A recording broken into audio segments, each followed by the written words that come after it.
Hello, boys. Hello, how you doing? Welcome to the stream. Welcome. What's good, what's new, what's popping with you? I'm having no power outages now. Isn't that great? Right as I'm about to receive my power station. Oh man, this is exactly what happened the last time. I also bought a power station, and when the power outages started, but because everyone did the same, the delivery window and the supply was so low and the delivery window was so large that by the time I got my power station, we stopped having power outages. And then this time when we started getting power outages, they were so long that my power station that I had couldn't handle it. Also, it didn't have like a UPS function, so so I sold it and bought a new one. But by the time I got the new one, you know, at least I sold it for about as much money as I paid for it, maybe slightly more. So yeah.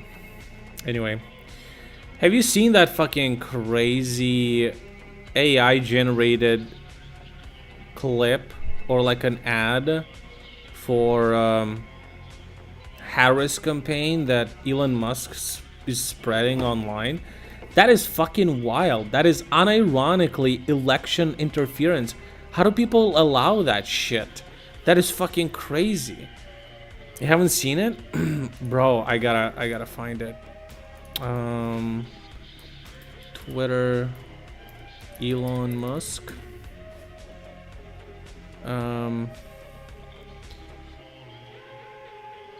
Dude, let me just, I don't know, I might actually take a while, but oh,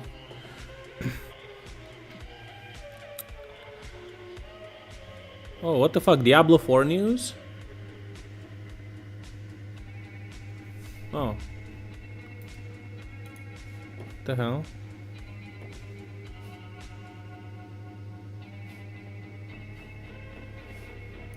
Elon Musk plays Diablo 4. Bro, where the fuck was it? Again, the same thing. He's just saying wow to all the...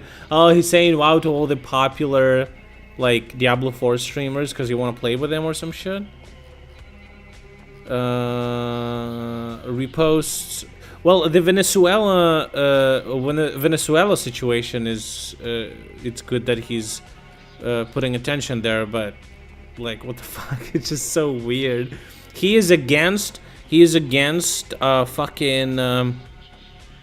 He's against dictators taking over countries, but not the country that he's doing business in. He's okay with the dictator there. Apparently, the president of Venezuela, or illegitimate president of Venezuela, that wants to win the election with, you know, everyone voted basically for the opposition, but the Maduro, this guy, he was like, nope, I'm a dictator, I'm gonna use force to stay in power. Elon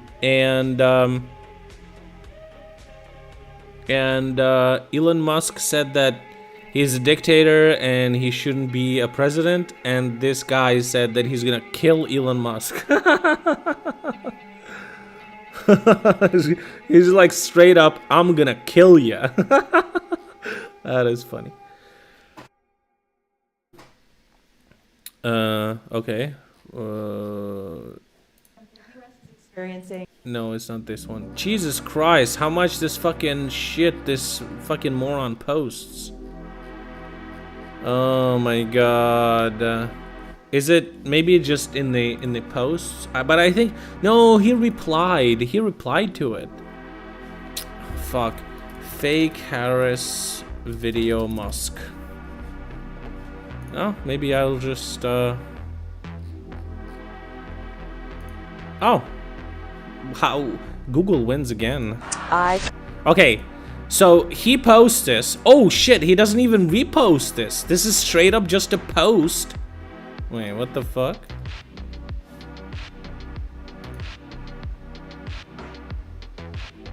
This is straight up just okay, this is I guess I don't know, he just straight up posts this. So this is what he posted. Kamala Harris and your Democrat candidate for president because Joe Biden finally exposed his senility at the debate. Thanks, Joe. I was selected because I am the ultimate diversity hire. I'm both a woman and a person of color. So if you criticize anything I say, you're both sexist and racist. I may not know the first thing about running the country, but remember, that's a good thing if you're a deep state puppet. I had 4 years under the tutelage of the ultimate deep state puppet, a wonderful mentor, Joe Biden. Joe taught me This is like a fucking 2-minute fucking cringe fest. Almost 1 million likes. This is fucking crazy, bro. This is fucking crazy. This election interference. That is wild. That is crazy. 132 million views. Straight up a fake video, one of the... I don't know, did she comment on it?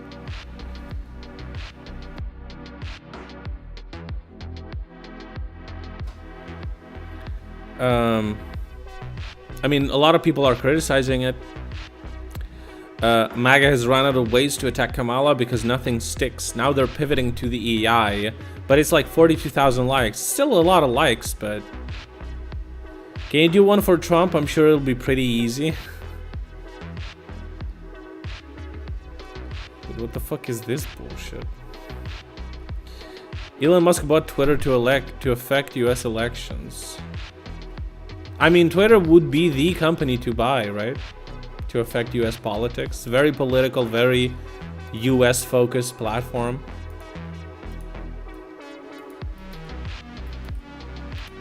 He straight up wants to, yeah, he straight up is the richest man in the world who donates to an opposition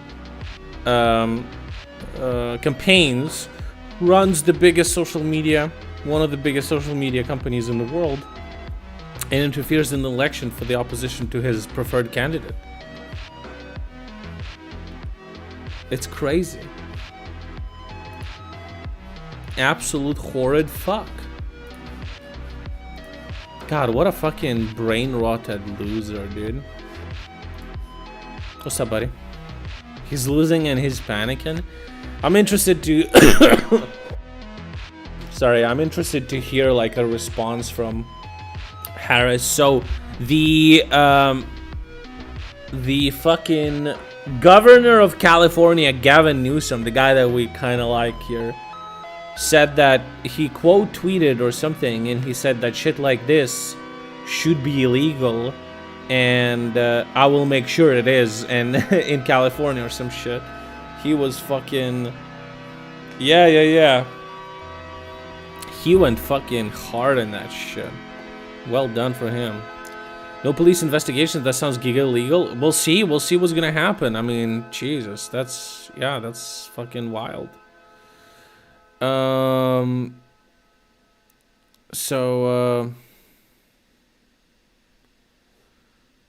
Yeah, dude, I'm so surprised that more people, and listen, I've been listening to a podcast that Destiny has with his friend Dan, and I've been bouncing an idea with Illuma that we should make a podcast like that. I wonder if that will ever happen. But you know, setting up like a little podcast space, and we would have like a podcast, we would record it, and then we would put it on Patreon or something. I think that would be cool. But we need like a space. We need like equipment and shit. It shouldn't be that difficult. It shouldn't be that expensive, but we'll see. We'll see when and if that's gonna happen. But what would the podcast be about? I guess just about the most recent events. I think it would be an interesting dynamic because I could be discussing shit like politics, technology, and shit like that, and Aluma is absolutely not interested in that, so she would I feel like we would have a pretty good dynamic, you know. So I think it'd be interesting. We could prepare our own. Oh, you know what? We could prepare our own topics, because she's constantly telling me about some cringe shit like fucking Cody Code drama. Like, I give a fuck, but she's constantly talking about it, and I'm like, okay. And I'm telling her about like tax increase in Ukraine, and she's like, boring. so I think it would be interesting to like prepare. She prepares a small list of things she wants to talk about, and I prepare a small list of things I want to talk about, and then we talk about it. And we're so different, we would have just like absolutely different things that we would want to talk about, and we would like be upset to listen to the other person. I think it would be very interesting. It's just the problem is the logistics, and we'll also need to figure out probably a name for it, like a cool name for a podcast.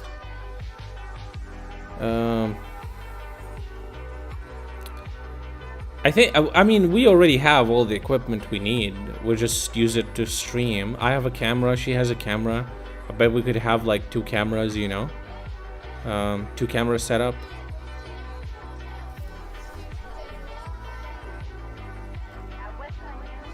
Some podcasts do it remote. No, I think we need to do it like in person. I think that's way different.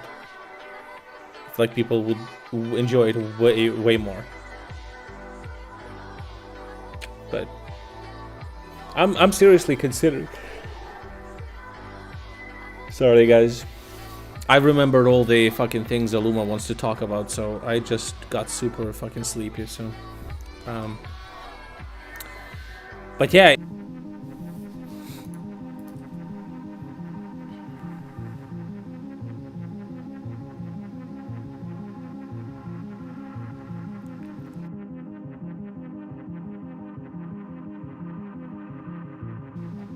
Okay, we're back. Yeah. So I don't know what happened there, but anyway, yeah, I think it would be an interesting idea, and in my new apartment in this, I would have way more space for that, I guess. So I don't know, maybe, because I don't even know, like, where could we possibly film something like that? I mean, it wouldn't take. I bet I could. You know what? I'll talk to her, and I already threw this idea at her, and she wasn't really against it. Maybe we'll just film like a pilot test episode, and we'll just post it and see if, you know, if people gonna like it, people gonna enjoy it, and then move to the new apartment and use this one. I'm not going to go to a different city to film a podcast. But I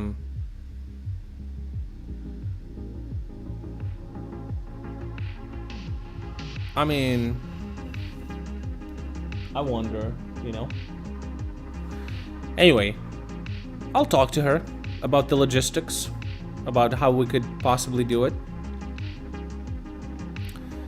I don't think it would be that crazy. If she grabs her microphone, grabs her camera, comes over, we'll set up there on the kitchen table, set up like cameras there, you know. Once or twice a month shouldn't be hard. I was planning like once a week episode at least, you know, because and also if we're gonna get like a considerable amount of people subscribing to like a Patreon to watch it, because I feel like it's very smart what Destiny did with his podcast. Is they're basically like a 2.5 hour, 3 hour podcast. I think that's a little bit too long. Maybe like hour and a half, 2 at tops. But like he has a full-length podcast on his Patreon, but he does post like a part of it, like a half of it, on his YouTube channel.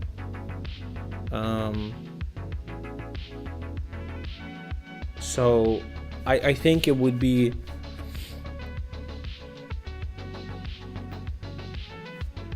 interesting. 1 hour is Kino. Don't become another ramble pod, please. I don't even know what that is. I don't really watch podcasts that much. I watch Destiny's podcast because I like the chemistry they have, but they do have like more stuff to talk about because Destiny has a big community and he has a lot of shit going on. So yeah, maybe like 2 hours is too much, but like 1 hour I feel like is a sweet spot. I agree. 1 hour to 1.5 hour, like, you know, just seeing how it goes. And you know, we both kind of like try to stay up to date with some of the stuff that is happening, you know.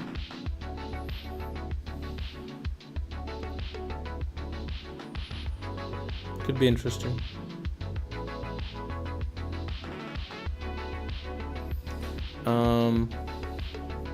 I know that on Patreon it can be both video and audio. Some people did complain about Patreon videos being laggy. I personally didn't have any issues with it.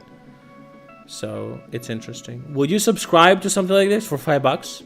Would you subscribe for $5 to like you know, get weekly episodes of a podcast? Provided it's like fun. Are you subscribed currently to any like podcasts and shit? Because if we're gonna, Patreon can also link to unlisted YouTube. Yeah, I mean, you know, I know, but unlisted YouTube can be just shared, you know. So if it's good, I'll keep listening. Yeah, of course. I mean, I did subscribe to this one, so I sub for anything less than €6. I listen to podcasts through Spotify. Yeah, but I don't know how that works. Does Spotify have like a subscription? Oh, fuck. I'm so sorry. It's getting late. I don't know. Is Spotify? Listen, I drank 3 coffees today, but it still doesn't.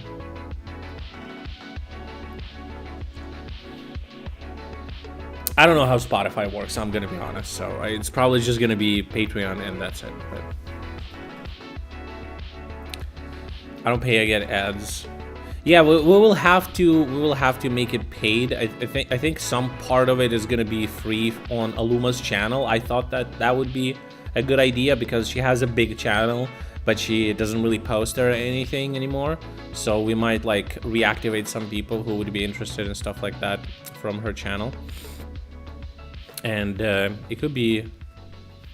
We'll need to get some subs, and then we could maybe do it maybe like more full time. That would be cool.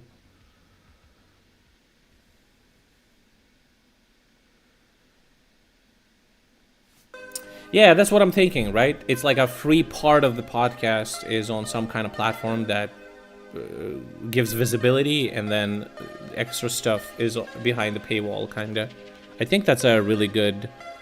I think that's a good approach.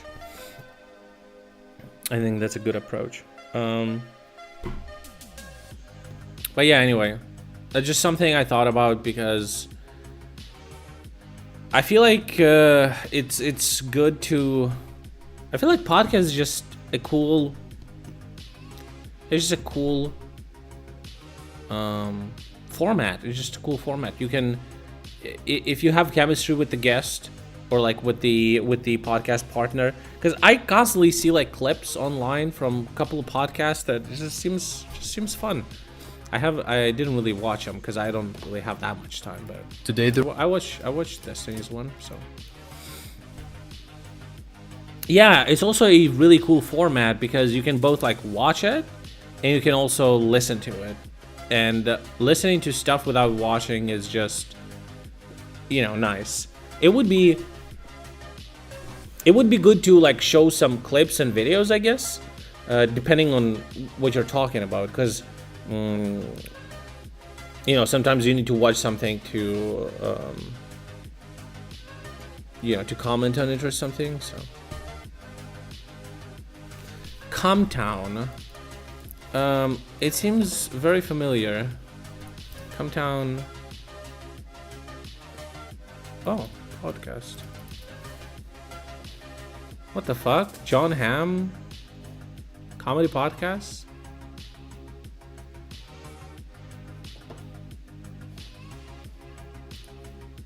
The hell? They finished? They finished last year or 2 years ago? Comtown. Okay, interesting. Interesting. Interesting. Why the fuck do I have Bing as my search? You were very not safe for work. I don't know what would be a cool name for a podcast. I'm thinking. I listen to podcasts while doing annoying stuff like doing dishes on the train. Yeah, for sure. Oh, they became a different name? Okay. I'm thinking,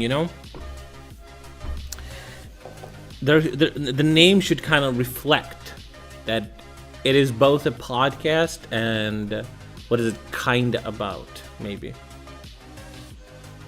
I mean, you could always just stick a word podcast after it, like Cometown Podcast or some shit like that. Did you know that podcast was coined by Apple with their AirPods, or no, it's not AirPods. What is it called? The fucking thing that played music. Anyway. Okay, what is going on here? Vladdy boy is gonna explain us. Earpods? No. The device that would play music and only music. What was it called? iPod. Exactly, iPod. And it was podcast. It was a podcast. They came up with the name for it. Yeah. Interesting, isn't it? Hello, very beautiful community. Let's talk about Elon Musk's support for Donald Trump and what issues of legitimacy and power and maybe even political freedom that raises.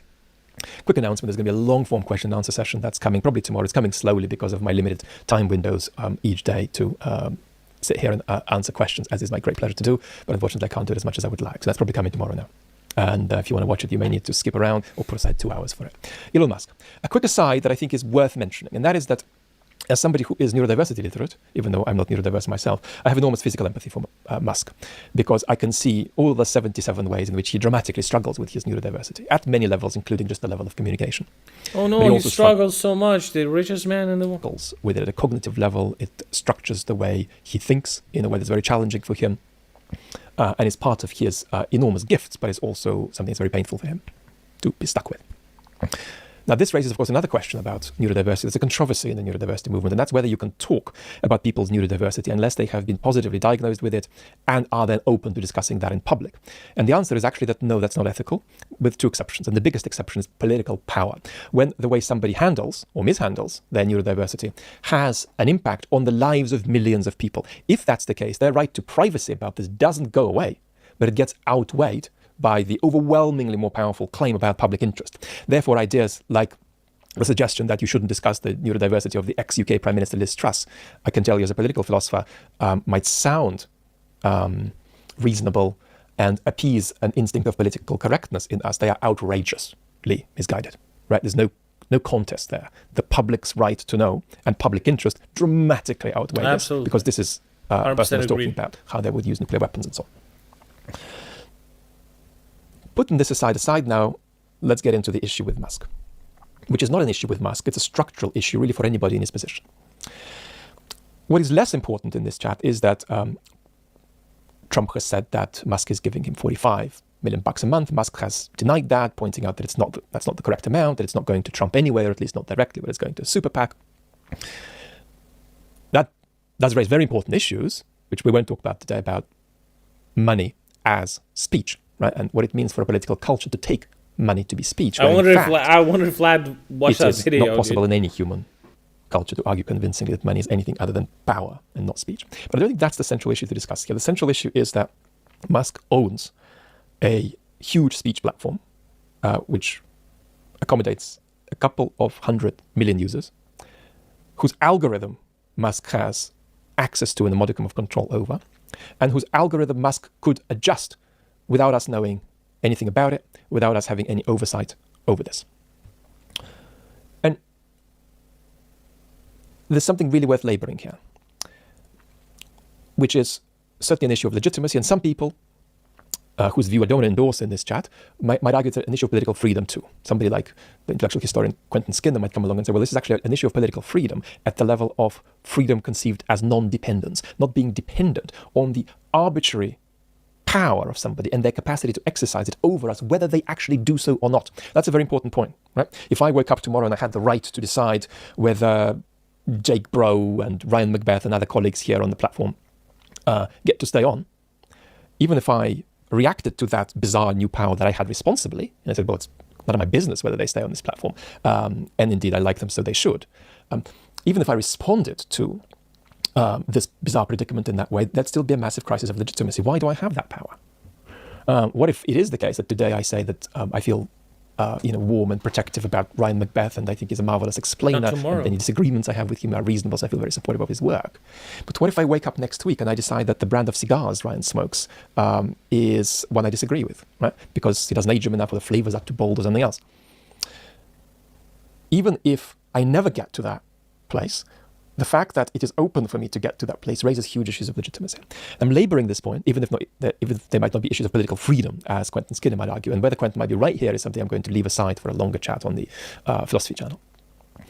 But the reason I'm laboring this point so much is that there's a tendency for the majority of people in the beautiful community to say, well, the problem here isn't the structural situation, but it's just Elon Musk. If Elon Musk were nice and he supported Ukraine and Kamala Harris, then there'd be no problem. But the answer is no, the very same problem would obtain, right? Most of you have a high degree of faith in my capacity to proceed with caution and procedural reasonableness much of the time, because you've watched me for so long, and you might feel that if Vlad were in charge of the X algorithm instead of Elon Musk, then that would be a much better situation. And I'm telling you, substantively, it wouldn't. Because even if I happened to run the algorithm impartially, including impartially vis-a-vis my own views, right? I didn't rig it to favor my own political preferences. The same crisis of legitimacy would obtain, which is that I am exercising arbitrary power. And even if what I'm doing happens to overlap with the outcome that could be generated by some kind of more impartial oversight over the Twitter algorithm, over the X algorithm, the point is that overlap is contingent. And this stuff is still at the whims of some random person who may wake up and think one thing one day and another. So I'm laboring this so much because it's very important not to do what 9 out of 10 of us are doing, and that is turning around and saying Elon Musk is a rubbish person, and that's the problem we have. No. What we have is a systematic problem of our public squares not just being unaccountable and untransparent, but us not even having answers about what it would mean to make them transparent and accountable. Now, clearly, one part of the fix into the future is that there has got to be algorithmic transparency. That is to say, an international team of academics ought to be able to publish a paper about the X algorithm telling us how it works, so that we can engage together with our political representatives in public debate about what we think is wrong with that, and then take the next step from there. So at least some things that we ought to be able to do that we can't do now. So this is the issue of legitimacy that's raised. It's the fact that one person who happens to be the richest man in the world, who owns a very distinctive and very large speech platform, has the capacity to control its algorithm without any democratic oversight, without us having any capacity to look in sideways and give over that perspective to experts to study. And the point here isn't that Elon might be doing this really badly or really unethically, or he might be using it to sell off democracy to a potential authoritarian. The point is that anybody exercising power in this structural situation, whether they're doing it more or less constructively at the level of their personal ethics, right? That any such setup will still give us a crisis of legitimacy, because it is enormous control, enormous power being exercised over our democracies that we cannot check and we cannot even see. So that's a real problem. And because that problem is one of the 4 biggest causes of democratic decline, right? The state of social media today, the other causes being the untethering of social bonds, structural exclusion, various political ideologies and psychic ideologies that make it so hard for us to push for the preservation of important democratic values on the basis of solidarity and public good. But among that list, which could be continued, one of the central challenges we face is the state of social media. And that's the real problem we have discussed in this conversation. A quick remark about me personally, and why I am historically just very passively on X, but why I'm actually now changing my tack there and about to share more, systematically share more content there. Got a small account there, it's just under 20,000 followers at the moment, but I'm getting keen on sharing them more systematically. Why?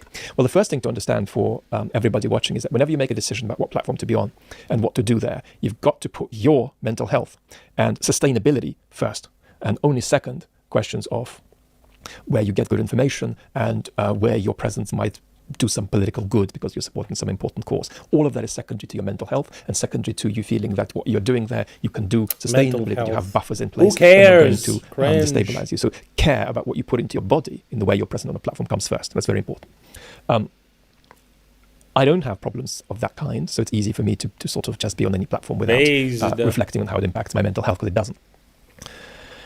The reason I'm on Twitter several-fold. First of all, what I've described to you, there's a lot of conservatives is ubiquitous.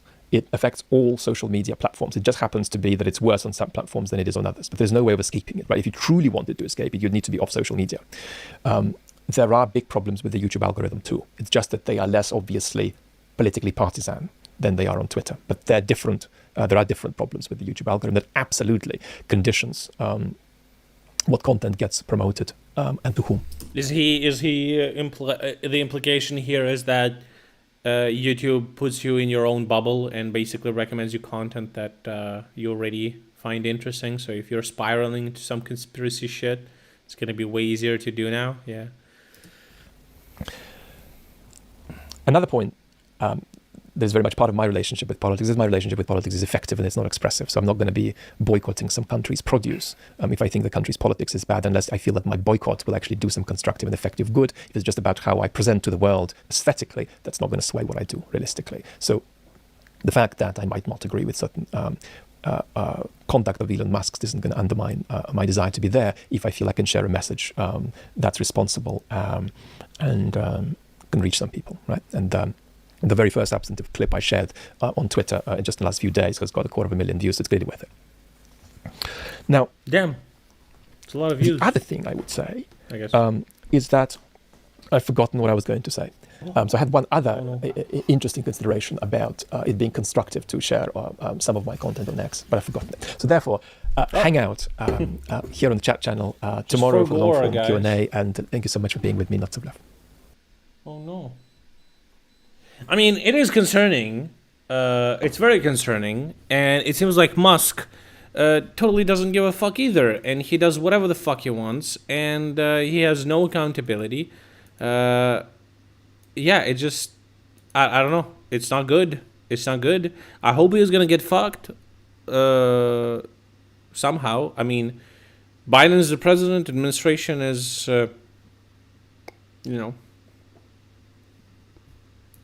they will need to come up with something to limit the election interference. It's kind of wild that there's no guardrails in place, I guess. I mean, Musk lawyers must have told him if it's okay or not okay to publish something like that. I don't know. It's all fucking very strange. There is a lot of news from the Kurakova direction.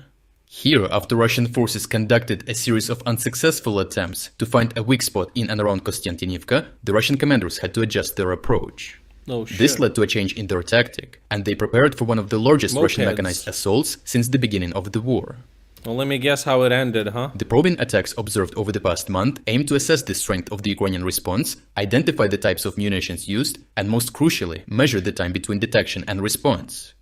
Since all previous assault units were swiftly and decisively neutralized, Russian commanders concluded that only a significantly larger strike force could ensure at least some troops would reach Kostiantynivka. Consequently, they At least some troops would reach it. began assembling a reinforced battalion-sized That's group wild. consisting of almost 70 vehicles, namely 11 tanks, 46 armored fighting vehicles, 12 motorcycles, and Wow, 46 fighting vehicles. That's a decent amount. Yeah, 200 soldiers. Interestingly, the Russians even included one of their rare vehicles, the BMPT Uh-oh, the Terminator. I think I remember reading about this assault. Terminator, which is designed to be a tank support fighting vehicle, and reportedly only 23 units of it have been manufactured as of December 2023. The size and diversity of this assault group underscore the operation's significance for the Russians and their willingness to invest heavily to secure a foothold in Kostiantynivka and use it as a launchpad for further advances. The Russian assault group was divided into several subgroups, each led by a tank, followed by several armored fighting vehicles carrying troops, and then by motorcycles. Oh, no. A video from a drone from a Ukrainian battalion of a Russian attack. Oh, no. These subgroups attacked simultaneously Oh, no. The fucking crosshair on them. with the strategy of overwhelming the Ukrainian defenders by sheer numbers, thereby splitting their efforts. The goal was to penetrate Kostiantynivka from the south and establish positions there. As you may recall, the defense of this part of the front line is entrusted to the 79th Air Assault Brigade, one of the most well-prepared and well-equipped elite Ukrainian forces. Drone operators from the brigade maintain rigorous day and night surveillance of the zero line, as well as monitoring the Russian rear to anticipate enemy movements and respond proactively. Monitoring It is no Russian surprise rear. that they detected this large armored column from a distance and raised the alarm across all responsible Ukrainian units in the area. The first line of defense against such armored assaults involves the creation of extensive minefields, and Ukrainian sappers in the region have already demonstrated the thoroughness of their work. Based. However, given the size of the enemy forces, it was evident that relying solely on minefields would be insufficient to halt the Russian offensive. Recognizing the potential for a critical situation, the Ukrainians decided to deploy all available weapons in their arsenal. Geolocated footage published by the brigade shows artillery and kamikaze drones targeting various enemy vehicles on the outskirts of the village. These images not only reveal the sophisticated tactics of the Russians, but also highlight the variability in their assault groups. While all follow a similar pattern, their sizes differ, with some groups comprising up to 10 vehicles and others consisting of 3 to 5. The footage underscores the adaptability and readiness of the Ukrainian forces in countering such diverse and large-scale assaults. At the same time, the video exemplifies the Ukrainian multi-layered approach, consistently aiming to target the lead vehicle of each column. The goal was to destroy it, to either deter the rest of the column from advancing, or to immobilize them, making them easier targets for the artillery and drone crews. First and last vehicle, yeah. Various classic. images depict not only the What the devastating fuck is effectiveness this? of these tactics, but also the crucial role of pre-laid minefields, evidenced by several powerful explosions of Russian armored fighting vehicles. This strategic combination led to significant success, with the 79th Air Assault Brigade confirming they had successfully repelled the Russian attack. By taking out the lead vehicles in each subgroup, they inflicted substantial damage. 6 out of 11 tanks were destroyed, 10 out of 46 armored fighting vehicles were taken out, all 12 motorcycles That's actually 36 survived, but they just ran away. were obliterated, and of the 200 Russian troops, 40 were killed and 37 were injured. This clever defense tactic showcased the effectiveness and preparedness of the Ukrainian defenders in the region. Such deadly attacks without success in various areas of the front line have led the Institute for the Study of War to conclude that the Russian military command's willingness to expend a large number of armored vehicles on limited tactical objectives reflects poor longer-term operational foresight, and constraints on Russian equipment in the medium to long term will make such failed mechanized assaults costlier with time. Bro, did I post like a video of a Russian column and it was just dudes? There wasn't even any equipment there. And I was like, holy shit, is this what constitutes a column now? The Russian military Just a has extensively fucking- relied on refurbishing stocks of Soviet-era weapons and military Dudes. equipment, particularly Fucking- armored vehicles, to sustain the tempo of its offensive operations in Ukraine. Given the current trend, it is impossible that the Russian defense industry will be able to produce enough vehicles to catch up with the high level of equipment losses, even with further economic mobilization shit. that can be expected to be forced by the Kremlin. Oh, by the way, the further economic mobilization that he is talking about here, I don't think it's possible, but we'll get to that. Overall, Russians have still not found anything better than throwing more bodies and armor in frontal assault in their attempts to overcome the Ukrainian defense southwest of Donetsk. Even the biggest armored assault group we have seen in the Donbas for the past 12 months was efficiently stopped by the highly effective Ukrainian elite units responsible for the protection of the region. Such successful operations not only gave them more time to prepare even better defensive positions, but also dealt a huge blow to Russian offensive capabilities and wartime economics. In the medium to long term, this can only help Ukrainians to create better conditions for themselves on the battlefield. What the fuck is this? Holy shit. Alright. Meat column, yeah. Alright. So what's going on in the news in the past 2 days?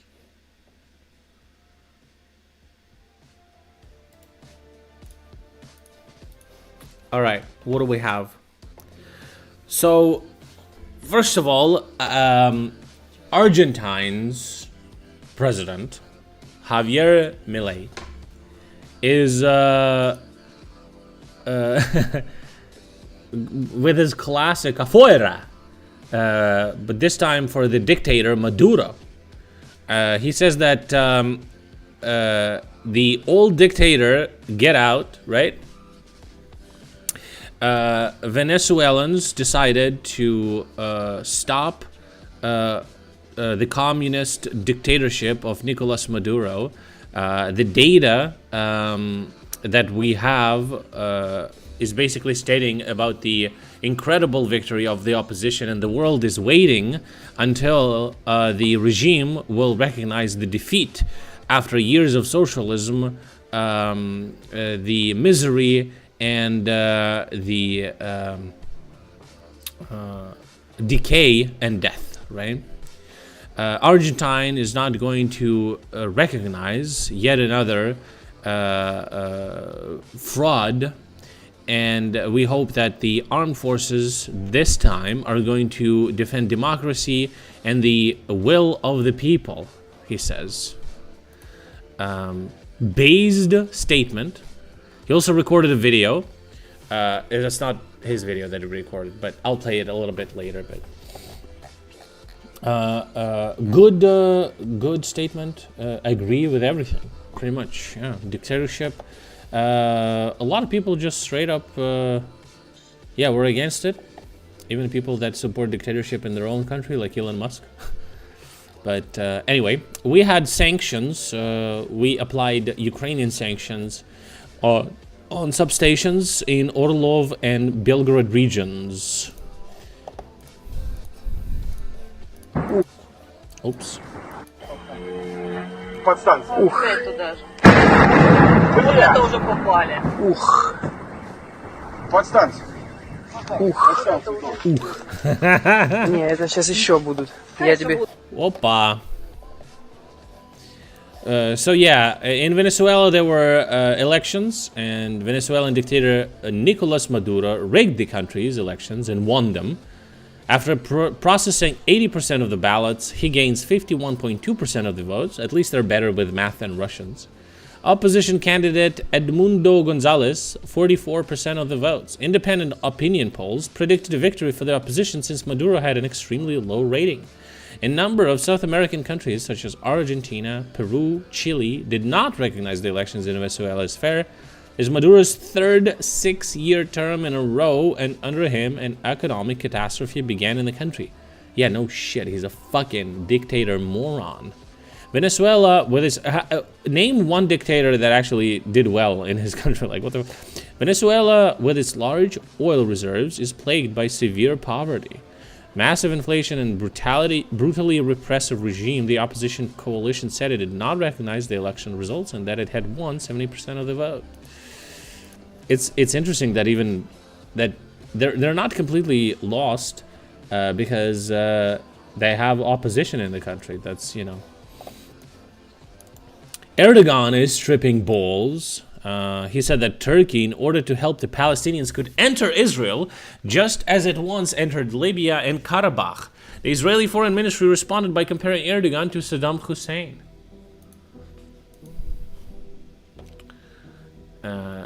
Turkey is, they have a big military, but I don't know.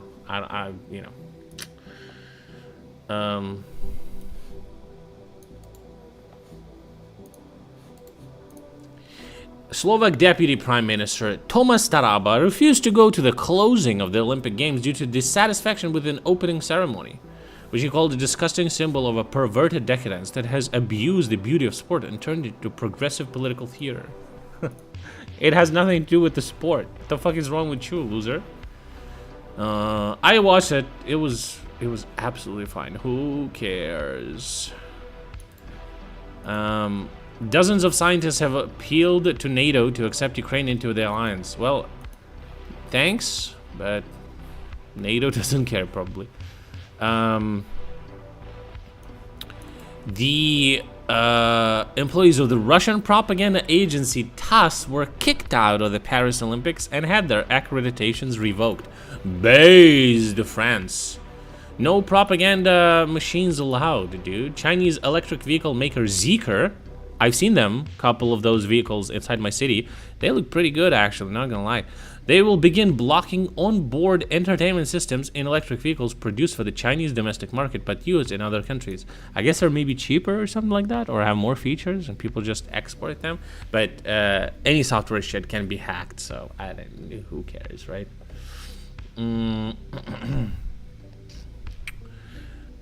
New president of Iran was approved, but nothing really changes. Ayatollah Ali Khamenei has officially approved Masoud Pezeshkian as the new president of Iran.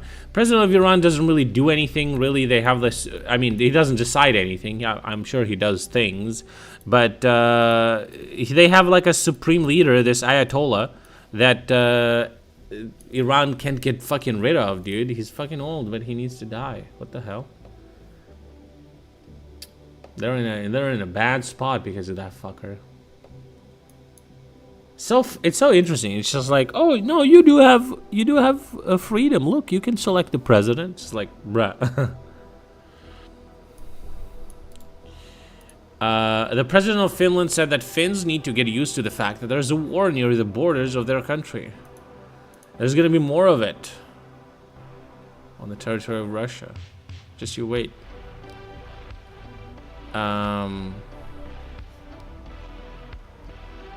Okay, don't care about this.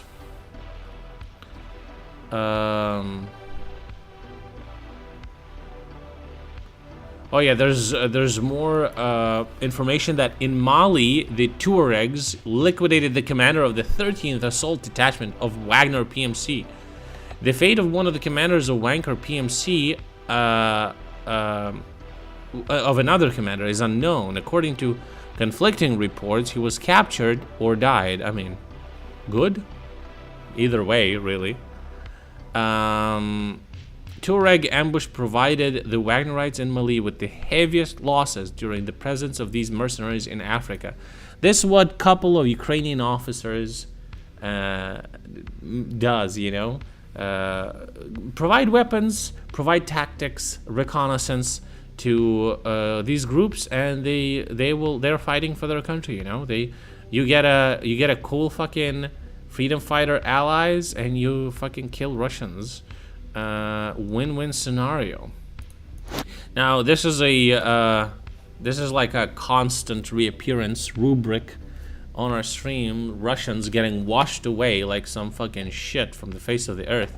Yet another dam, is what they call a bunch of dirt that blocks the river, was fucking pushed away by the fucking water. Like, what the fuck do you expect? I mean, короче, плотины нет, просто ее просто нету. Вот эти ближайшие дома, вот там были дома. So in Russian language, there's two words for a dam. There's like a damba, which is a dam, and then there's platina, which means like you know what beavers, the type of dam the beavers make. It's like a dam, but you wouldn't call it like, you know, a dam made out of concrete and, you know, built by humans, you know. It's quite different. So she calls it the beaver dam, basically. So I believe it. Снесло вместе с людьми несколько домов. 3 детей без вести, неизвестно пока, информации нет, что вот смогли по слухам пособирали. Как-то вот так. Good.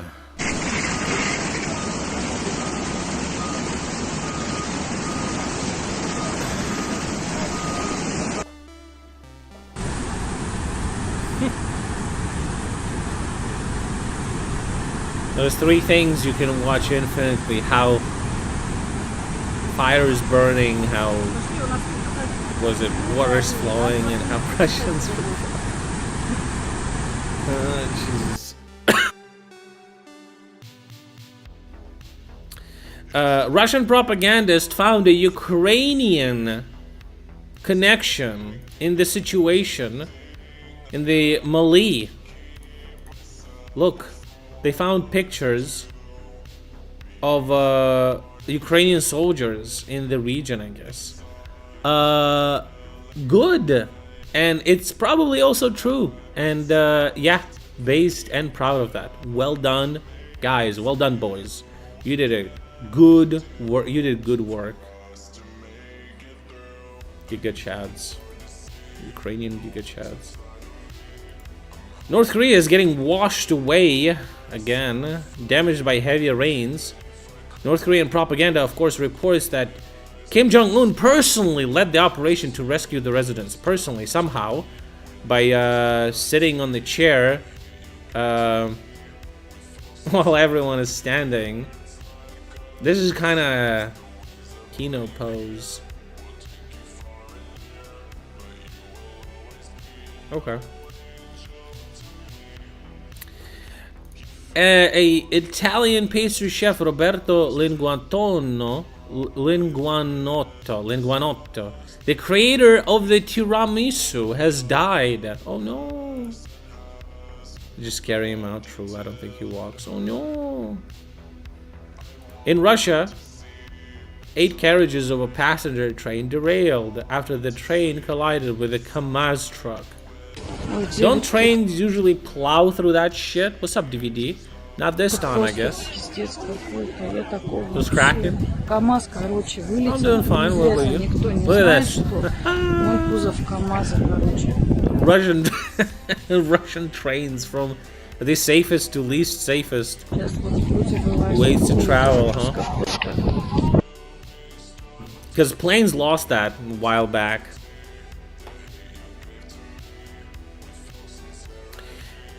EU is preparing a plan to fight Trump, basically, because Trump promised to introduce a 10% minimum tariff for EU exports. So EU wants to have like 2 approaches. Basically, they can either agree with Trump on you know, getting closer into trading partnerships. Or if he wasn't gonna do it, they will have their own fucking tariffs or taxes for American shit, so. Makes sense. The representative of the General Ukrainian Reconnaissance of Ukraine, I mean, I do paraphrase it, it's not actually, it's main intelligence directorate, but I like saying General Ukrainian Reconnaissance, whatever. Good Ukrainian reconnaissance. Representative of the reconnaissance, Andriy Yusov, says that rebels in Mali received the necessary information, and not only information that made it possible to conduct a successful military operation against the Wagnerites. Weapons and information, that's how you do it. So that's what I said. He also promised there's going to be a continuation of this. Fucking based. I appreciate that.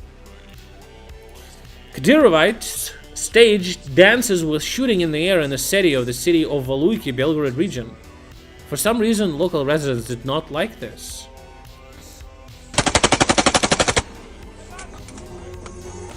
The hell, fully automatic pistol? What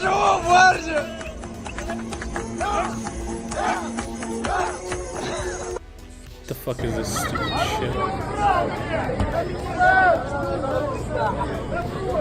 Just remove your weapon, you fucking loser. Ooh. That's how they do it.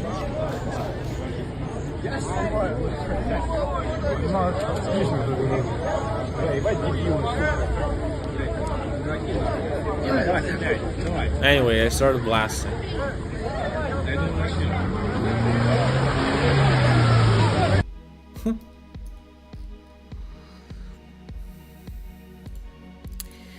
The Ministry of Defense of Ukraine supported the draft law on the creation of private military companies in the country.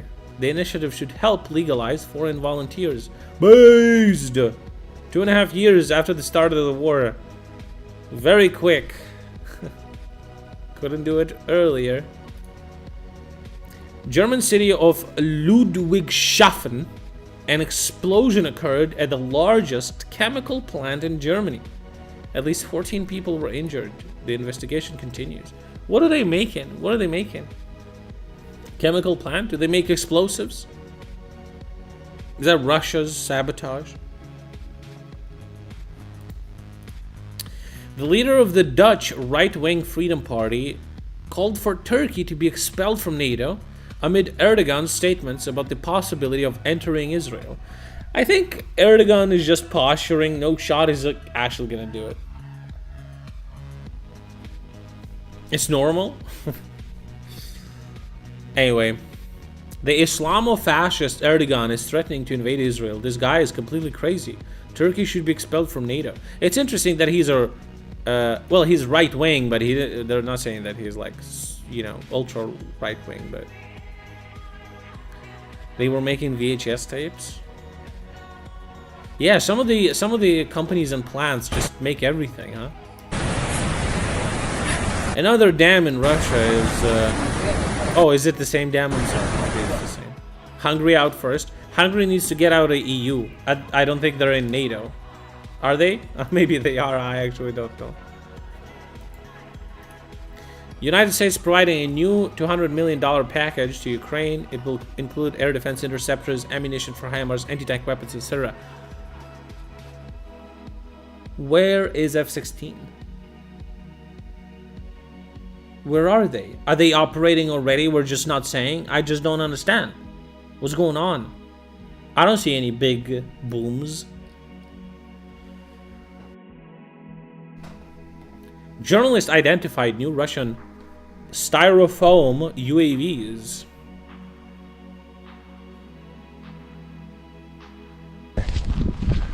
Сама ебанулась. Диви, яка штука. They're apparently Бля, some kind of reconnaissance drones. So it means that their range is fairly limited to around 100 kilometers.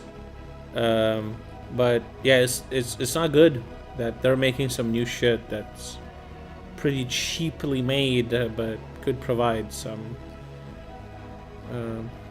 provides advantage to them. There's a saying in Russia where it says Russians do not abandon their own. We heard that many times and we laughed because, you know, as with everything Russia does, they're lying through their teeth. So the saying apparently should probably go like this: Russians do not abandon their own, they kill them instead. So editorial journalist Alla Sudovnik from Suspilne told Nexta about her team new investigation. The investigators have learned gruesome details of how Russian commanders torture and kill subordinate soldiers who refuse to carry out criminal orders. How is this surprising? I guess there's an investigation to this, but I've literally seen fucking videos of the conditions they live in, that they're constantly are sent to the basement or like some kind of hole where they sit for a long time, not getting fed, not no hygiene, no toilets, no nothing. They just shit in a hole and they're just there. They're being treated like fucking pigs and animals, rightfully so. But I've seen videos of Russian commanders beating the dudes who drink or do drugs or some shit. And in those videos, they were saying that they would kill them if they would do it again. How is that? That's totally not surprising. So, however, the methods of killing Russian soldiers are extremely cruel. Journalists found out that Russian soldiers could be locked in basements, tortured for several days, and then, if they were lucky, shot, and if not, then blown up with grenades. Oh yeah, put them in the fucking hole and just throw a grenade. I've heard some dude refer to that too. Styrofoam drones make them harder to shoot down than real Shahed ones. I don't know about that, but... The bodies are then burned to hide the traces of the crime. Such measures are used to maintain discipline and intimidate soldiers. These facts demonstrate the harsh measures taken in the Russian army to control soldiers. Yeah, and then Russian Ministry of Defense banned cell phones in the army because they know what's going on. They know what methods commanders are using to keep up the morale, so to say. And they don't want that shit to be public, so... Because, you know, they need more meat for the grinder, right? This is crazy. So this is a video from Chasiv Yar, a couple of videos from Chasiv Yar, a city near Bakhmut, that Russians are relentlessly attacking. And I remember seeing this city when Bakhmut was under siege. We watched videos from the city. It's fucking wild to see how it looks like. Looks like, I don't even know. Chernobyl doesn't even look like this.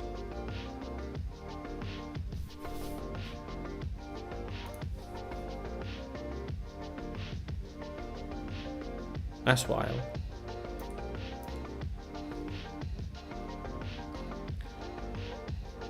Oh, this is a video of a dam, of another dam in Russia, getting blown the fuck out. What is this? Looks like a fucking fence. Is this a dam, really? This is just a fucking fence. How is this a dam?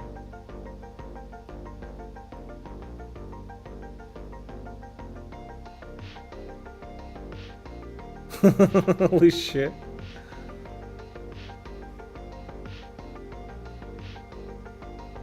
Whoops.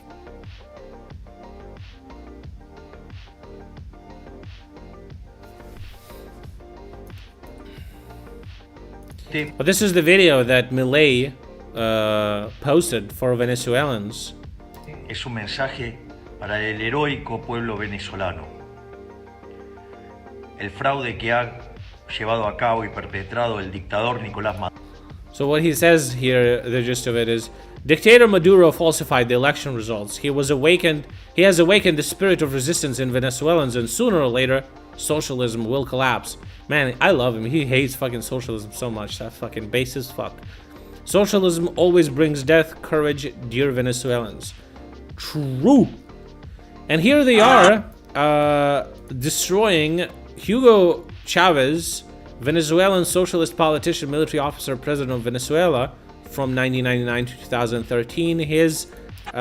His fucking statues, they're destroying them.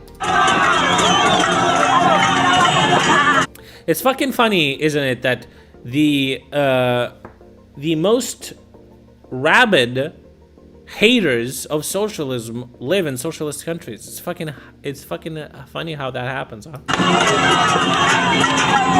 I wonder what Hassan's take on this.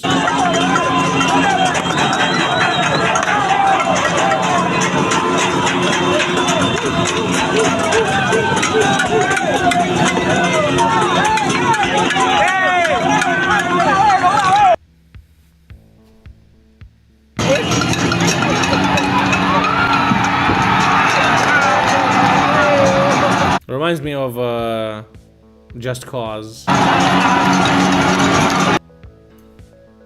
Venezuelans wouldn't be in this situation if not America bombing their cities and killing their civilians.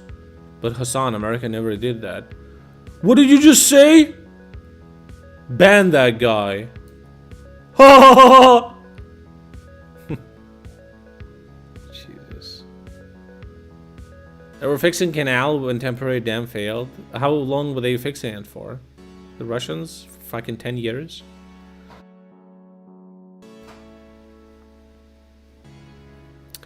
This is the biggest cringe lately. Hungary has simplified entry conditions for citizens of Russia and Belarus. Hungary is gonna... Dude, if Hungary is not yet a complete shithole, they're moving towards being a complete shithole and a cesspool in the middle of Europe fucking very quickly. That's a sure way to get a lot of fucking idiots in your country. US sanctions being the root of all problems in... Yeah, right. Iran is managing somehow. producing fucking bombs and nuclear weapons. It is true. It is like Belarus. Yeah, fucking wild.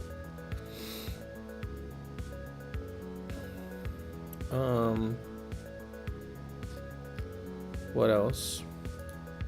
Oh, this is from Venezuelan protests. Can't really show, but some people died from the protests. This is another statue of Chavez getting fucking removed.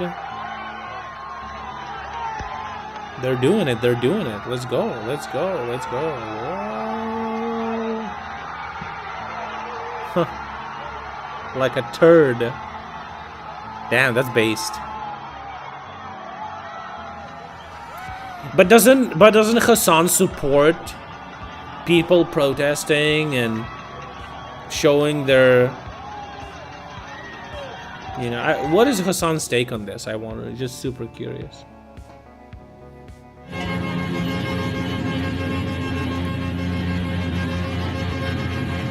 Or does he avoid this subject completely? It's all CIA agents, yeah. Mossad.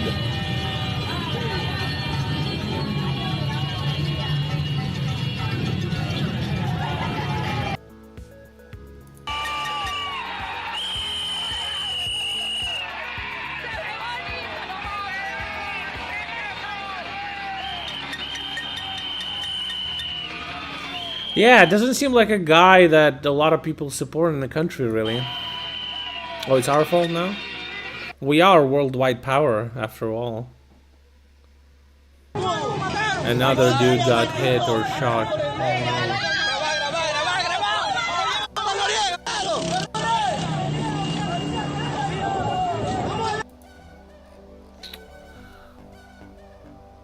Not in his stream title, probably avoiding it. Cringe, bro.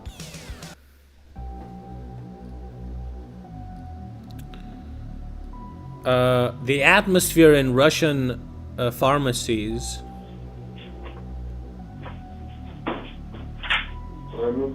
Give me Promidol. Promidol right now. So what you gonna do? Well, shoot me then. You're not gonna get Promidol then. Okay, got it.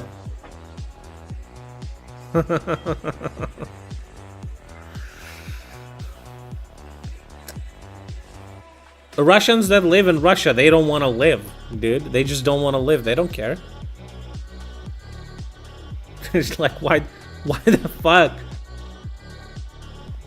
The guy with the gun doesn't want to fucking be conscious, getting fucked up on fucking drugs from pharmacy. The pharmacist doesn't want to live, just straight up, just fucking just shoot me. What are you gonna do? You aren't getting your shit. It's fucking wild that they would like risk their life for some fucking medicine. I mean, obviously it's part of the reason that in Russia there's not really a lot of guns, and the reason for that is because Putin doesn't want Russians to have guns, otherwise it's gonna be way more difficult to control them. But yeah, they don't really have guns that much, so it's probably part of the reason she didn't react, because she probably didn't think it was real, a real gun. But if he shot at something, maybe, I don't know. Some explosion happened in Russia and shit got on fire. Uh-oh. And apparently whatever the warehouses had is producing a very acidic smoke that's not really good for you. Whoops. What are you gonna do? Breathe in. Oof. Russian warehouse smoke. Don't breathe that.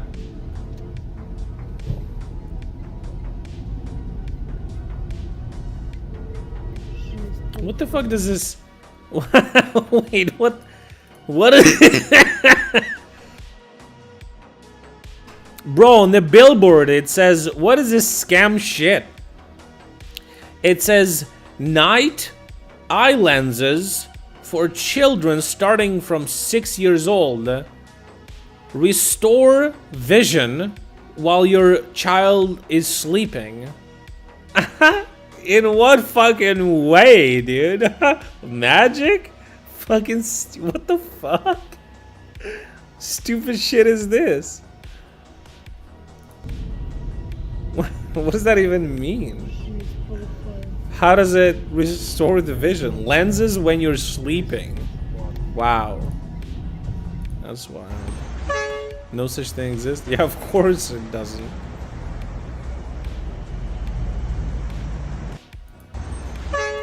Okay. Airlines from Russian Federation began to reduce their fleet of Western airliners. Well, they were doing that from a while back.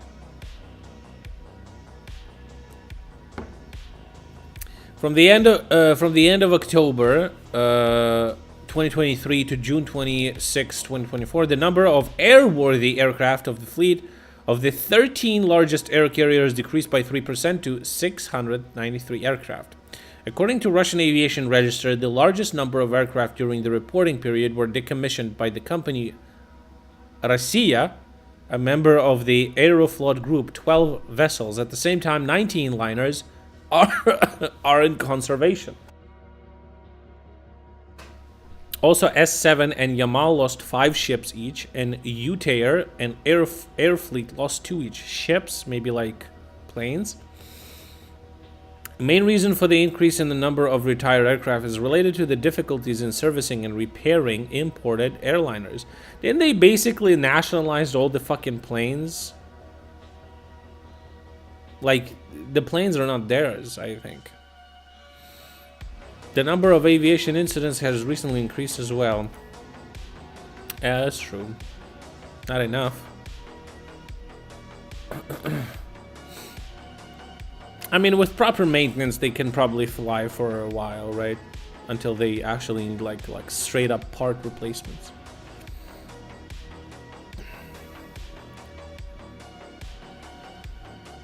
The Ukrainian army received 8 Leopard 1s from Germany and Denmark. Okay. In Venezuela, they're blocking access to Wikipedia.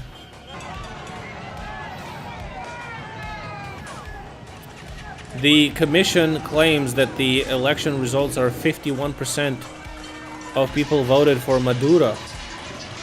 The opposition says they have proof of falsification of the elections. The exit polls were stating that the opposition Edmundo Gonzalez had a decisive victory.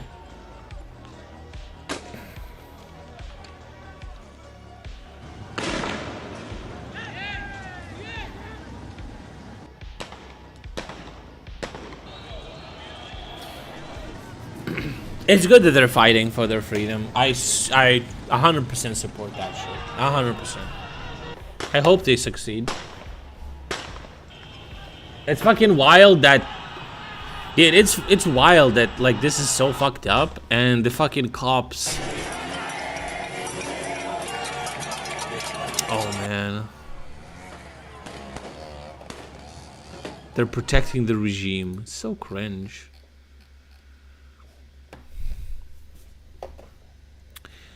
In Russia, they're legalizing the cryptocurrency mining. A State Duma of Russian Federation allowed foreign trade settlements and exchange trading in digital currency as an experiment. Recently, the chairman of the central bank, Elvira Nabiullina, warned Russians about possible stagflation, one of the most severe forms of crisis in the economy. Economy is still in the state of overheating. The reserves of the workforce and the production capacities are pretty much at zero. And the lack of these resources can lead to a situation when the economy is gonna start slowing down, despite all the attempts to stimulate it. And all stimulation is going to only increase inflation. It's basically a scenario of stagflation. экономика по-прежнему находится в состоянии... Based. Can't wait. Ruble. 1,000 rubles for a dollar.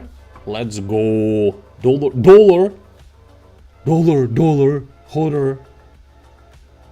Remember when she tried to resign and Putin rejected it? Yeah, because she's she's actually know what she's doing. Like, she's actually not stupid. She wanted to resign because she knew that this shit is fucked. And there's nothing she could do to stop it. So, and he said no. Because without her, they would probably, like, you know, fuck it up even further. So, security forces, Russian security forces, found paintings in the house of the arrested ex-deputy minister of defense of the Russian Federation, General Dmitro Bulgakov. Dmitry, I'm not gonna, it's a Russian pronunciation, Dmitry Bulgakov. It's just interesting, and it's quite telling how all of these fuckers think that there's some kind of fucking officers of great imperialist fucking country that is all about the officer duty, the fucking, you know, living in a palace and shit like this. A cringe of the highest fucking, like, magnitude. They think that they're, all that fucking, what do you call it? The nobility part of Russian history that lasted for 15 years or some shit. Great officers sitting, and it says Syria on the map. This is Shoigu? This is so fucking cringe.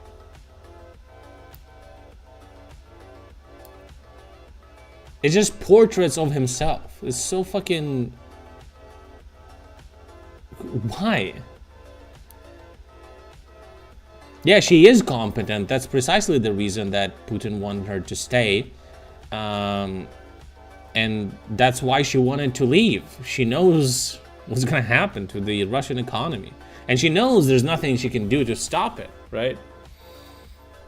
So, in addition to $200 million that Pentagon provided Ukraine, they provided another $1.5 billion package. Both packages contain ammunitions for HIMARS, NASAMS, short and medium-range air defense systems, REM-7 air defense missiles, 155mm, 105mm artillery shells, 120mm mortar mines, high-precision aviation ammunition. High-precision aviation ammunition, interesting. For F-16. Javelin 84 anti-tank systems, TOW anti-tank guided missiles, electronic warfare equipment, small arms, explosives, security communication system, commercial satellite imaging services, commercial. And spare parts are also mentioned in the list. Commercial satellite imaging. Why not military satellite imaging? Super giga secret technology?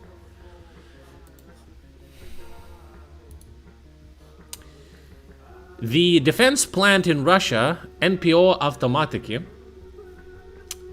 caught fire in Yekaterinburg. It's one of the largest Russian factories where they produce missile control systems and electronic equipment. Workshop with chemical products burning there. 800 square meters are engulfed in fire.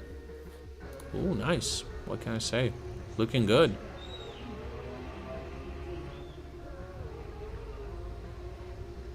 Doesn't seem very strategically important if nobody's trying to stop it, I guess. No fire trucks, no nothing, I don't see. Good. Can you imagine living nearby to this fucking shit? Holy fuck. I mean, if I were, God forbid, if I was Russian, I would leave the country a while ago, but living next to a fucking military fucking plant? Yikes. In Italy, at the request of Ukraine, the assets of a Russian businessman were seized. We were basically like, hey, you have a Russian businessman in your country. And they're like, okay, so block his shit. Why? Because he's Russian. And they're like, okay, fine. Huh, respect. The tax police of Florence seized assets of a Moscow businessman in the amount of 41 million euros at the request of the Anti-Corruption Prosecutor's Office of Kyiv. According to sources, seized assets include real estate, shares of companies that were acquired by reinvesting illegal profits. The businessman is under investigation for crimes committed in Ukraine, including corruption of public officials, fraud in the amount of 60 million euros, and money laundering. Good! Fuck 'em! Fuck 'em, bro. We saw this one. This is protesters, attacking the fucking regime supporters, basically, in the face of riot police. Stealing their bike bays. The position of Hungary and Slovakia regarding Muscovite oil causes irritation in the EU. In discussions among EU diplomats, there is considerable disappointment that the problem is on the agenda of Brussels at all. Several EU diplomats were furious, saying it was not their problem. Hungary and Slovakia have taken advantage of sanctions exemptions to continue pumping Russian oil. Yeah, it's such a giga move, and there's from our government, and they're so fucking upset. They've been told numerous times, you gotta stop your dependence on Russian oil. And they were like, fuck it, we don't care, we're gonna keep blocking packages and all you do until you allow us to fucking use it. And EU caved in, but, you know, they forgot about this one thing. It flows through our country, so too fucking bad. Whoops. Israel hit the Lebanese capital. The target was a high-ranking Hezbollah commander, the Israeli army says. Reuters reports that the Israeli Defense Forces attacked a Hezbollah commander in Beirut, responsible for the killing of children in Majdal Shams in northern Israel. The explosion occurred near the airport building. It's still unknown whether the commander was eliminated. Fico threatened to stop sending fuel to Ukraine. Yeah, I've heard that, yeah. It would be interesting to see, in a percentage equivalent, how much fuel do they supply to us or sell to us compared to all the fuel that we import into the country.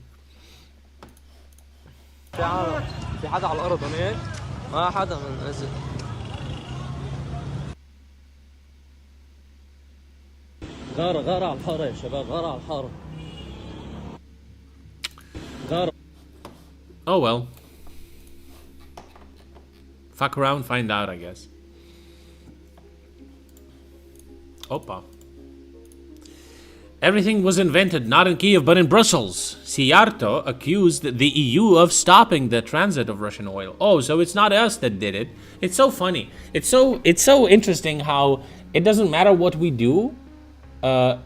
We didn't plan it. It was all America or Europe, the puppeteers, the puppet masters. So I guess we can just do whatever the fuck we want, and we never will have to take responsibility for it. Whoops!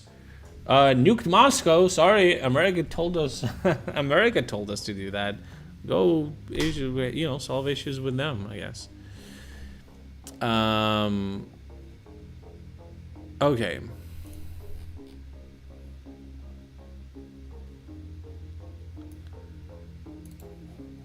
Siarto called on the European Commission and Ursula von der Leyen specifically to immediately admit whether it was Brussels that asked Kyiv to ban transportation of oil.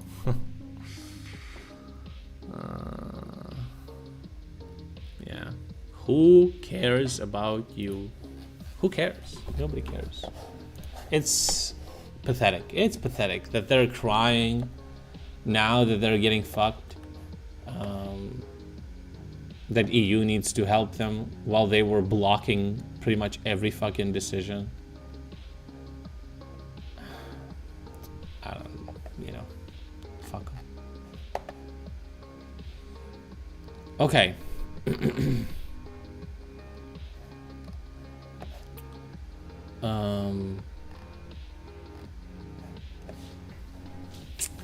What's this? Hello everyone, this is your daily dose of internet. I know I showed a similar video like this before, but somehow this keeps happening. She spent too much time in the sun and got a squishy head.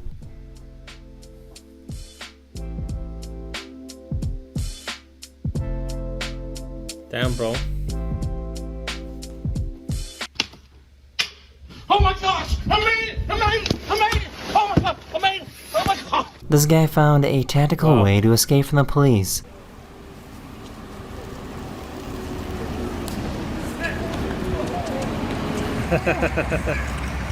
They were trying really hard to get him to dance.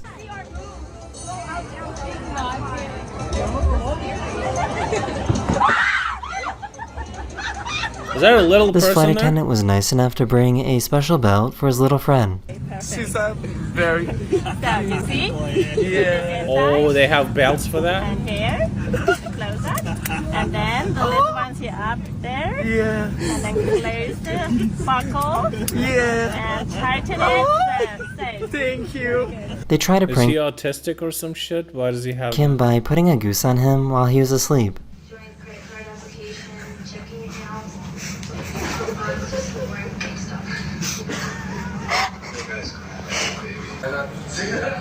There's no way, bro. No shot. Boring in there. Sometimes I want to die so bad, but I don't know how to die. Don't talk like that, Grandma. No, it's the truth. This poor bee is too fat to pollinate these flowers. Damn. Fat ass.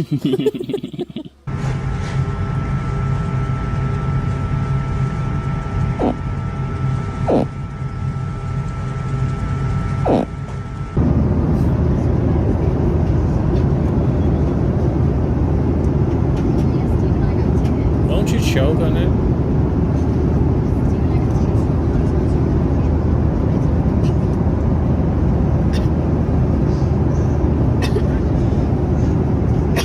This dog has a perfect smile.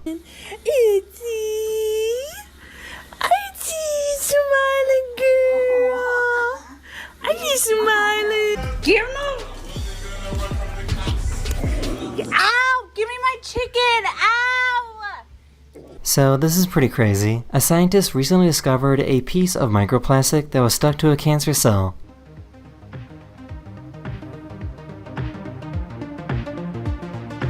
Okay. This little guy found a smart way to stay cool. Good? Bad?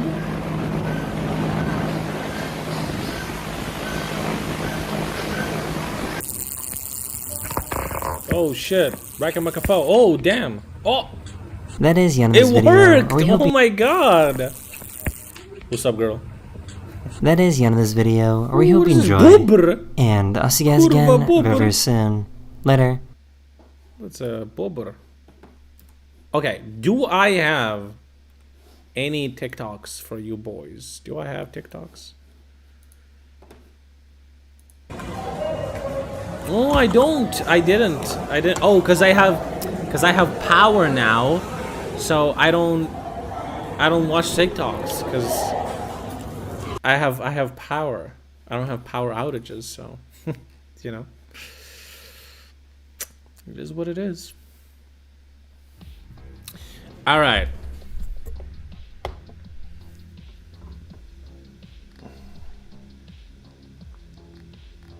I guess that's it. I don't know what else.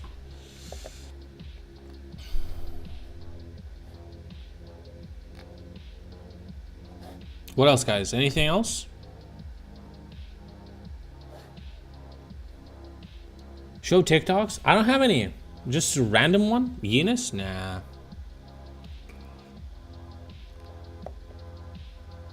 What else do we have? Well, we got through all the news and everything, so that's about it, I guess. I posted refined petroleum statistics imports on the stream. Oh shit! Did you actually? Oh my god. Cody Code drama? I already told them that you won't shut up about that shit. Refined petroleum, 14%. No, I didn't. Oh. It says the percentage of where we imported from? Is this it?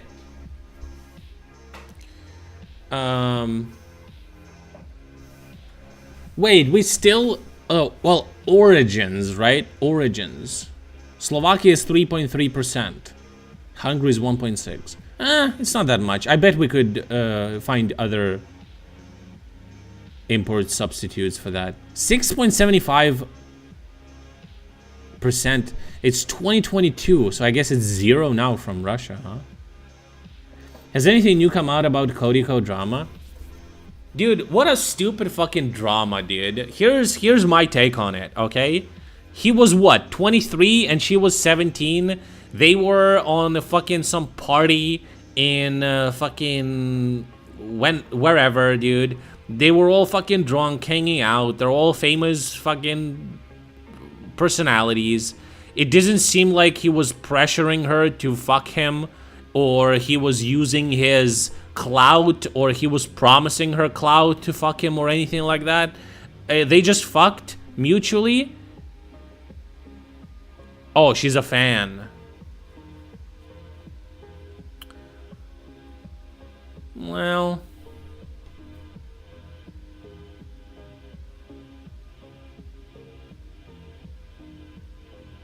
she was underage. Bro, there's a difference between being like 17 and 18. What do you think is that difference? Tell me. Is it literally... So you're one of those people who is like, as long as she... if she is 17 years old, 364 days, 23 hours and 59 minutes and 59 seconds, that is illegal. But when she's 18 exactly, now you can fuck her. Is that you're one of those people? I don't know, bro. Listen, I don't know all the details, but as long as it was mutual and he wasn't like super manipulating her and like fucking doing entrapment shit and stuff like that, I don't give a fuck. I just don't care. I just don't care, okay? I don't care.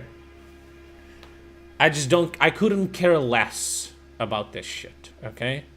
And even if people, like, I would care more about people of the same age being in a situation like that, where one of the people in the relationship is an abuser and manipulative, liar, emotionally abusing, physically abusing. I would care more about that than this fucking shit. Starting off this podcast strong. Aluma, I told them about my idea that we should make a podcast, and we could both prepare like a list of things that we want to talk about. But it would be such a different, they would be so different, and we would need to try and tell this to each other while none of us would while we wouldn't give a fuck. So I'd be talking some shit about like some fucking taxes. And you would want to talk about some fucking Kodiko drama or some shit. The Hot Take podcast. No, it wouldn't be Hot Take because, Thompson canceled after one episode. Dude, I guess that would be controversial. But Aluma would be like, oh my god, it's so bad that he did that. And I would be like, I don't give a fuck. And I guess people would just like, I don't know, what is the argument there? No thanks, I already feel like no one wants to listen to me. I don't need everyone observing it. No, but it would be mutual. We would have to listen to each other. And then because we're so far away from the topic that is being discussed, it would be interesting to see the reaction, Because you would tell me something about this and I'd be like, I don't even know what's going on. Cody who? Who is Kodiko? Explain that to me. Is that some type of woman clothes or?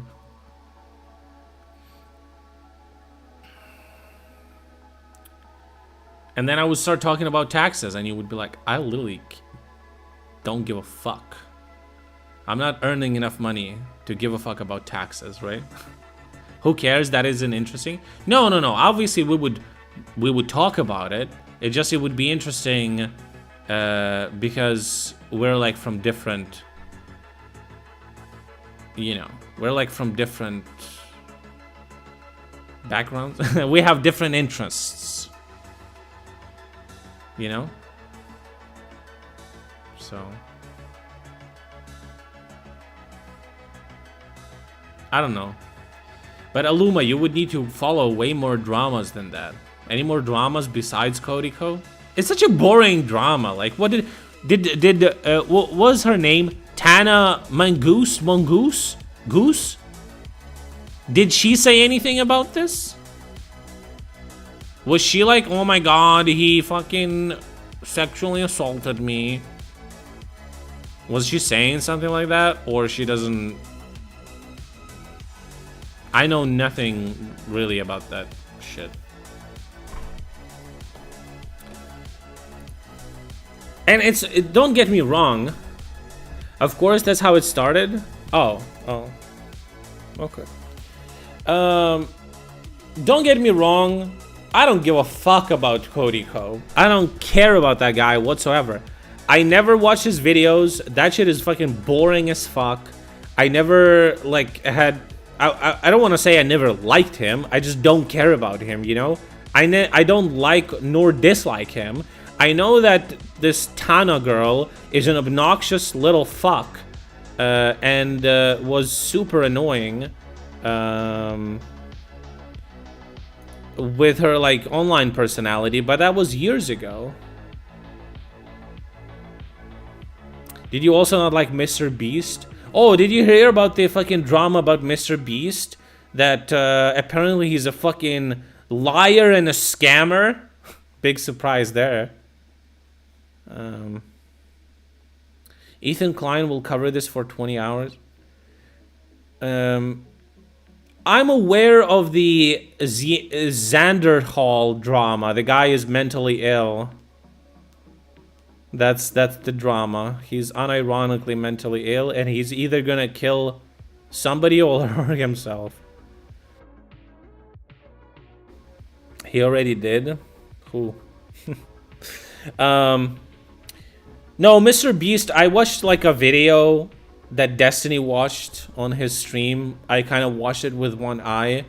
It's like, wow, the most viewed content that is literally made for stupid fucking children on YouTube is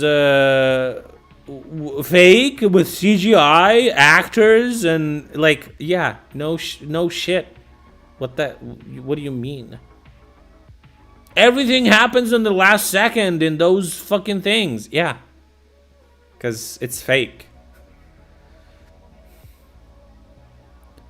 I guess some people were saying that the cringiest part about this is that they were constantly saying that this is real and they're not faking anything. I just don't understand why would you do it. I just don't understand why would you do it. It's just like... They're fucking children, dude. Children watch your stupid shit. They don't give a fuck if it's fake or not. Just never address it.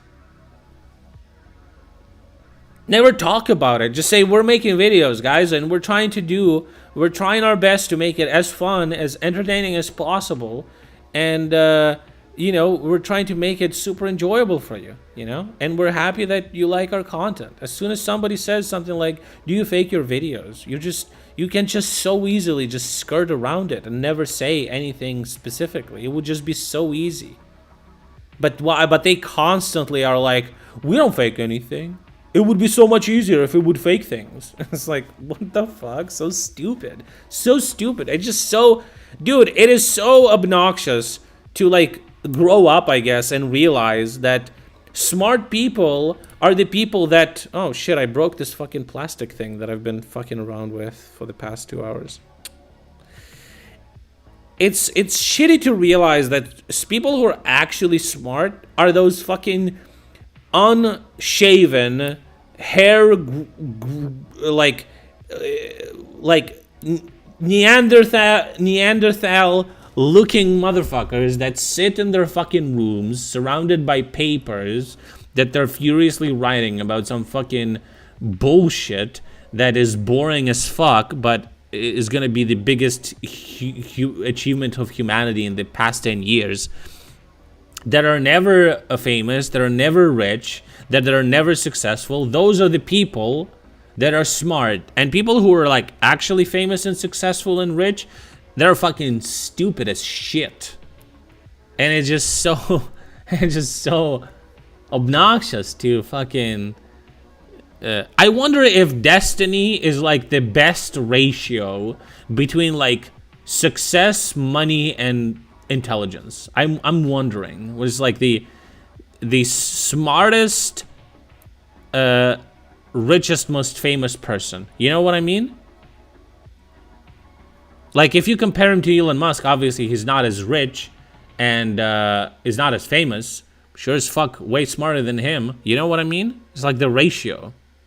I'm glazing hard. I'm fucking blowing him currently, but the glazing is crazy. I know, right? But you know what I mean? You know what I mean, right? Who's like, you know, there may be some people who are way more famous than XQC if you're watching this. I don't even know if XQC, I guess maybe XQC is more famous than Destiny, but I don't know, Destiny got so much, maybe there's more people watching XQC than Destiny, but I don't think that more people know about XQC than people know about Destiny. I feel like Destiny's been on some pretty big shows, and I feel like his reach is much bigger than XQC.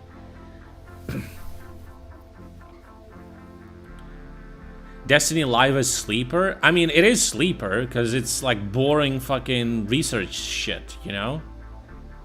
It's, you know, it's mind-numbing learning new information that you don't give a fuck about. When he reads some fucking Supreme Court documents, I put that shit on mute and just until there's some like situation in chat going on, then I just XQC has a wider reach with the younger audience. Yeah, but they're inconsequential. They don't matter. Who gives a fuck? Okay, school children know about XQC. Why the fuck would anyone give a shit about that? Hassan Piker. Yeah, he may be. Again, he may be more popular streamer, but do more people know about Hassan than Destiny? Maybe, but he is fucking dumb as a rock, bro. So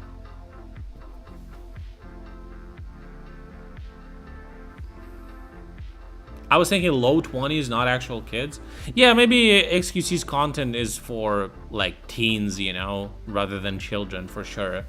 But again, they don't have any consequences. They're inconsequential, rather. That's what I meant. Here's how you can matter, okay? When you're part of the workforce and when you're voting. Those are pretty much two things that make you matter to society. That's about it. You need some drama to launch off your channel. Quick, start a streamer's tier list. Streamer's tier list is only drama when you're a famous streamer. To begin with, nobody gives a fuck about my opinion and what I think about some streamers.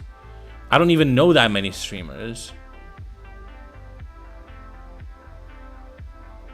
I don't really watch streams. I only watch Destiny. I don't have time to watch another streamer. You know, I feel like most people are like that. You know, it's kind of like one streamer and that's it. So,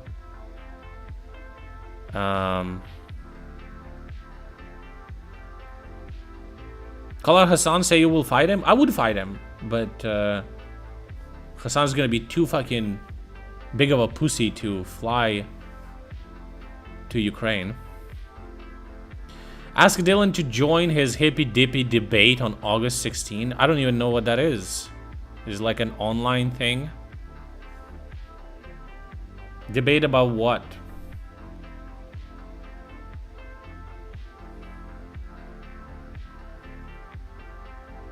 Direct flight? Yeah, there's no flights here. Well, the last time some dudes wanted to fly into Hostomel, it didn't end well for them. It's a debate panel? Yeah, what's the subject? Those debate panels are fucking degenerate. If there's some like fucking shit I don't give a fuck, like Debate about dating 17-year-olds.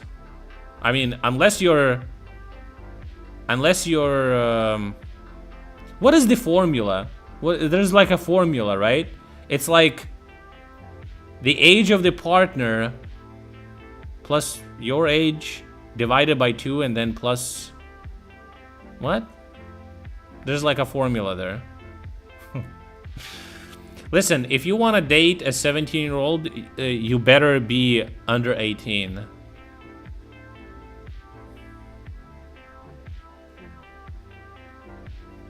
I never cared about debates. It's masturbatory. I mean, it's interesting for the viewers, right, to get exposed to the arguments from the other side. I think that's the only thing. Some people are convinced by some things. Half your age plus 7. Oh. So if you're 18 and you want to date a 17-year-old, a lot of people would say that's inappropriate, which is kind of wild, but say, okay. So you take 18, you divide it by 2, and you're going to be 9 plus 7, 16. So if you want to date 17-year-old, you better be 16. Or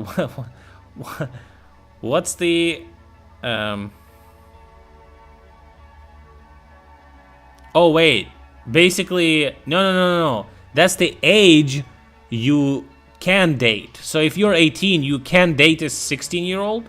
Is that what they're saying? Using that formula? It's not that you're supposed to be 16, right?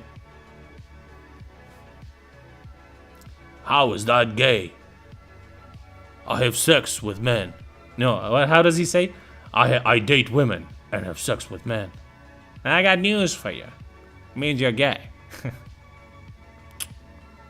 Only applies to adults. You think a 17-year-old is not an adult? An 18-year-old is?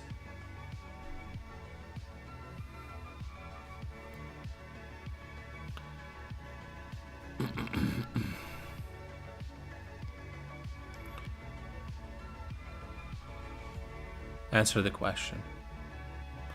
Mr. Trump, answer the question. I didn't do it. Neither really.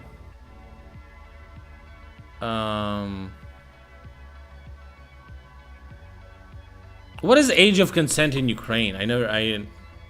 Age of consent in Ukraine. Oh, it's 16. Jesus Christ. Well.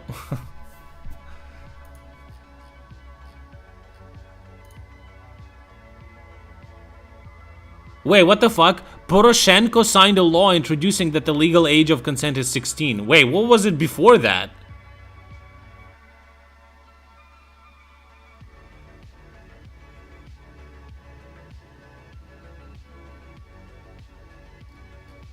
What the fuck? Was there just no law before it? Isn't 16 was mostly Europe? Yeah, I guess. I don't know. I never really researched age of consent. Why would I limit myself by arbitrary rules? No, I don't know. Age of consent in Europe. Let me just show you this. Ukraine.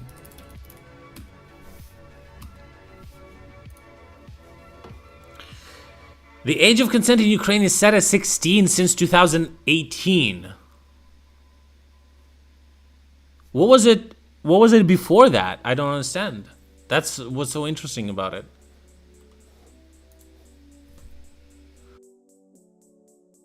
Isn't Sweden 14? I don't even...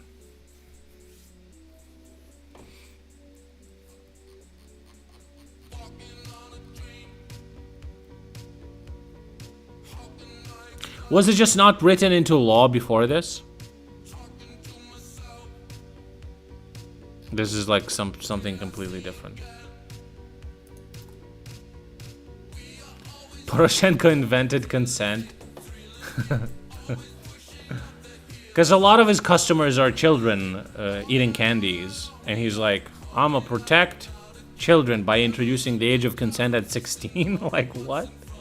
That's kind of weird. Why not 18? Yeah, anyway.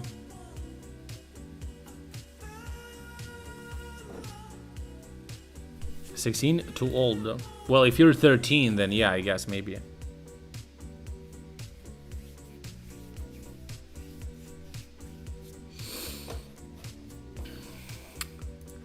Yeah,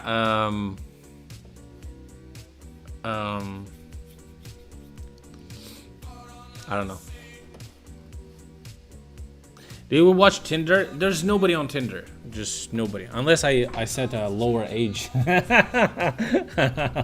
I set a lower age. Okay. That's gonna be it. Okay.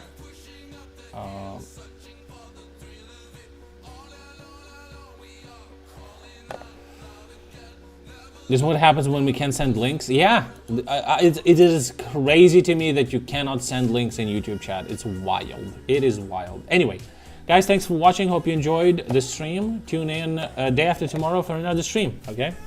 Take care. Have a good one. Leave now. Oh, and also subscribe, follow, hit the bell, whatever. Join Discord not to miss the next stream. Also subscribe to my Patreon for extra content. Behind the scenes. Bye. Leave.